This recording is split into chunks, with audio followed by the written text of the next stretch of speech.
Baik, untuk presentasi kelompok keempat ini itu mempresentasikan tentang sistem dakwah Nabi di Mekah. Jika kita lihat buku materi yang ada di SKI, materi ini terletak di pembelajaran kelas 7 atau kelas 1 MTS. Nah, misi dakwah Nabi Muhammad ini untuk SK dan KD-nya itu masih mengikuti materi dari presentasi kelompok 1 kemarin yang sudah saya wakili. Nah, coba kita lihat di awal sebelum masuk pada materi di buku ajar siswa itu terdapat pengamatan. Nah, di pengamatan ini ada beberapa gambar yang menggambarkan gua Hiro. Kemudian yang kedua itu ada gambar tentang bentuk penyiksaan, ada wanita yang sedang diikat di sebuah pohon, kemudian ada seseorang yang disuruh untuk mengangkat beban berat, ini sepertinya budak ya dengan tuannya.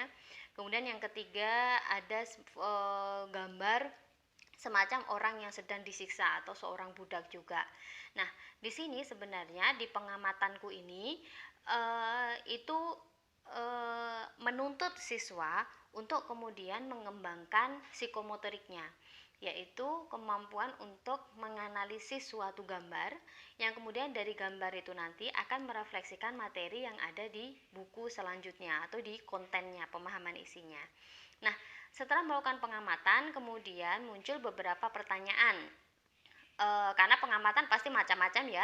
Buku di tiga gambar ini juga mungkin pengamatan saya dan pengamatan kalian juga tentu akan berbeda terhadap tiga gambar ini. Tapi tidak masalah karena dalam gambar itu memang tidak ada salah benar gitu. Itu kan bagaimana kita mengimajinasikan pikiran kita ketika kita melihat suatu gambar. Nah, kemudian dari gambar-gambar yang telah disampaikan oleh teman-teman tadi, jadi guru bisa saja nanti menunjuk beberapa anak untuk mendeskripsikan gambar, kemudian menyuruh beberapa anak lagi untuk membuat pertanyaan atas deskripsi dari temannya itu tadi. Contohnya pertanyaan yang pertama, di sini ada contohnya, apa sih sebenarnya misi dakwah Nabi Muhammad? Kemudian yang kedua, kenapa sih terjadi perbudakan di Mekah saat itu? Kemudian yang ketiga, bagaimana keadaan sosial sehingga agama itu perlu ditekankan dan dimasukkan ke dalam masyarakat Mekah itu bisa saja pertanyaannya sangat bermacam-macam sekali tergantung hasil dari pengamatannya. Nah, kemudian setelah itu ada juga wawasan. Nah, di sini untuk wawasan itu hubungannya dengan konten materi yang sudah dipresentasikan oleh teman-teman di kelompok 4. Nah, kemudian setelah materi kita lihat bagaimana sistem evaluasi yang ada di buku ajar siswa.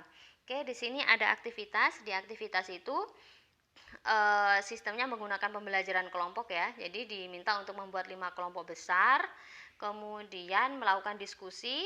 Nah, setelah diskusi itu dipresentasikan. Ini saya kira juga sangat bagus sekali karena jumlah kelompoknya itu sesuai dengan subtema yang dibahas.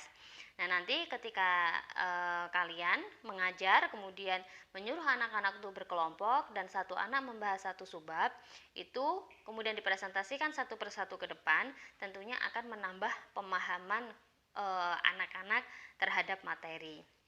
Nah, kemudian setelah aktivitasku ada analisaku. Nah, di analisa ini dia tetap pada 4 kelompok besar itu.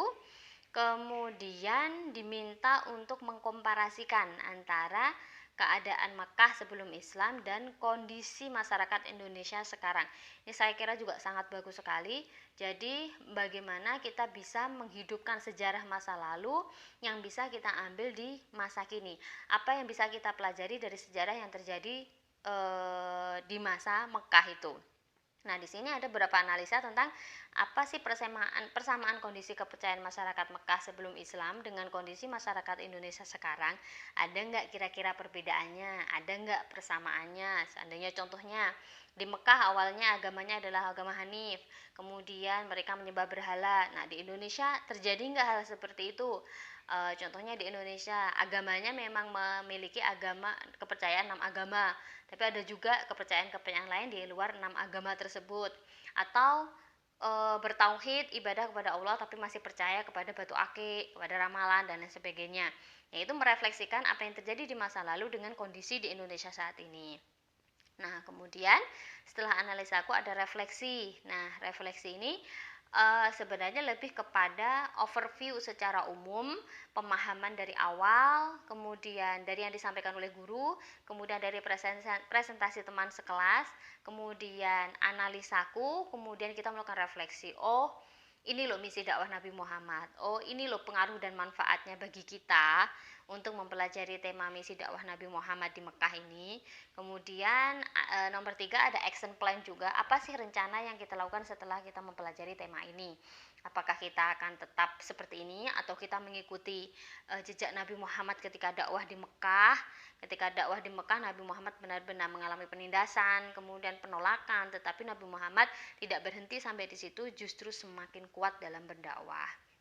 Nah, kemudian hafalannya ini tentunya adalah penguasaan kognitif ya, karena diminta untuk mohon maaf ini juga psikomotorik juga karena diminta untuk menghafal. Jadi kemampuan untuk mengkreasikan hafalan-hafalan Al-Qur'an itu jadi masuk ke kognitif. Masuk ke psikomotorik. Nah, kemudian di sini ada mutiara hikmahnya juga, bahwasanya di Quran surat Al-Imran surat ketiga ayat ke-110. Nah, ini sebenarnya konklusi dari materi subtema ini adalah berkorelasi erat dengan Quran surat Al-Imran ayat 110. Baik, silahkan dilanjutkan dengan menjelaskan dengan menyimak presentasi dari kelompok 4.